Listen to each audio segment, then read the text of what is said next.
তোমারই মতো এত রূপসী এই হৃদয়, এই দাঁড়াও। দু চোখে। দাঁড়াও, এত প্রেম প্রীতির গান গাইতে গাইতে কোথায় যাচ্ছ? আগে ক, তুই আমার রাস্তা আটকাইলি কেন? আটকাবো না? আমার জীবন চলার সব রাস্তাতে তুমি আটকে দিয়েছো, তার কি হবে? আমি আটকে দিয়েছি মানে? তুই কি কইতে চাস? আমি আবার কি করলাম?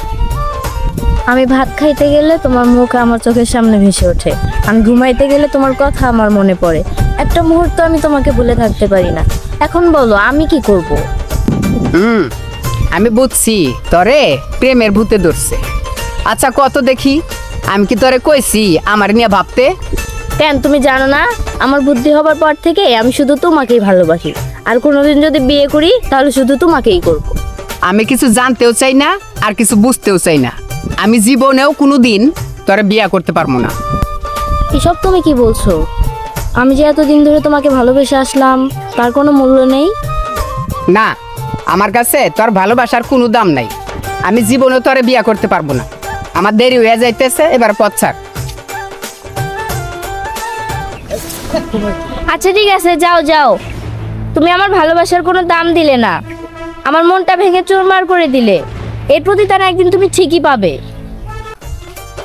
আরে দাঁড়াও কাল ভোমরা, ফুলের বাগান রেখে এত তাড়াতাড়ি কোথায় যাচ্ছো?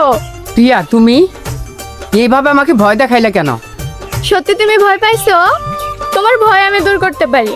তার আগে বলো, এতক্ষণ মিতুর সাথে কি কথা বললে? আর কইও না তো, মিতু আসলে একটা পাগলি। ও আমারে কইতেছে আমার নাকি ভালোবাসে। তা তুমি কি বললা? আমি আর কি কম, আমি না করিয়া দিছি, তাই মন খারাপ করিয়া চলে গেল। তুমি একটা ভালো কাজ করছো। এখন আমার মনটা অনেক খুশি খুশি লাগতেছে। হঠাৎ তোমার মনটা এত খুশি হইল কেন? এর কারণ আজ আমি বুঝতে পারছি তুমি আমাকে অনেক ভালোবাসো। এর জন্য তো তুমি মিতুকে ফিরিয়ে দিয়েছো। প্রিয়া, তুমিও কি মিতুর মতো পাগল হয়ে গেলা? হ্যাঁ, তোমার প্রেমে পড়ে আমি পাগল হয়ে গেছি। এই পাগলিটাকে তাড়াতাড়ি বিয়ে করে তোমার ঘরে তুলে নাও। প্রিয়া, আমার কথা শোনো। আমি মিতুকে ফিরিয়ে দিয়েছি তোমাকে বিয়ে করার জন্য না। আসলে আমি তোমাদের কাউকেই পছন্দ করি না, ভালোবাসি না, আর আমি বিয়েও করতে পারবো না। আর কোনো দিন আমার সামনে এভাবে রাস্তা আটকে দাঁড়াবে না। তোমরা আমাকে মাফ করে দিও। হৃদয়, তুমি এমন কথা বলিও না। তোমাকে ছাড়া আমি বাঁচতে পারবো না। হৃদয়, আমার একটা কথা শুনে যাও প্লিজ। হৃদয়, প্রিয়া, তুমি তো জানো না আমার ক্যান্সার হয়েছে। আমার সাথে থাকলে তোমার জীবনটা নষ্ট হয়ে যাবে, সেজন্যই চলে যাচ্ছি। মিতু, একটু এদিকে আসো তো।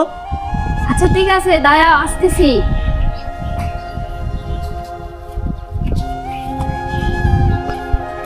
কি হয়েছে, ডাকছো কেন? আমি অফিসে যাচ্ছি, আর গ্রামের বাড়ি থেকে আমার একজন গেস্ট আসার কথা। উনি আসলে ওনাকে বসতে দিও, আর সাথে সাথে আমাকে একটা কল করো। আচ্ছা ঠিক আছে, আমি ওনার যথাযথ আপ্যায়ন করব, তুমি কোনো চিন্তা করো না।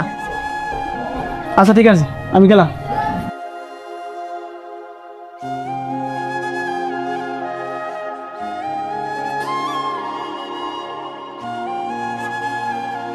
এই যে শুনছেন,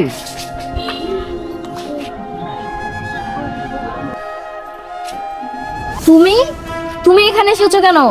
এই মুহূর্তে এই বাড়ি থেকে বের হয়ে যাও, না হলে। মিতু, তুই এইভাবে কথা কস কেন?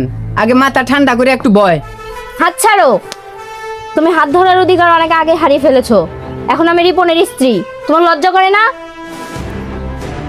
আসলে আমার ভুল হয়ে গেছে, তুই আমার মাফ করে দিস।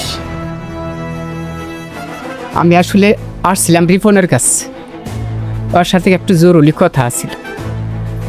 তুই ভালো থাকিস।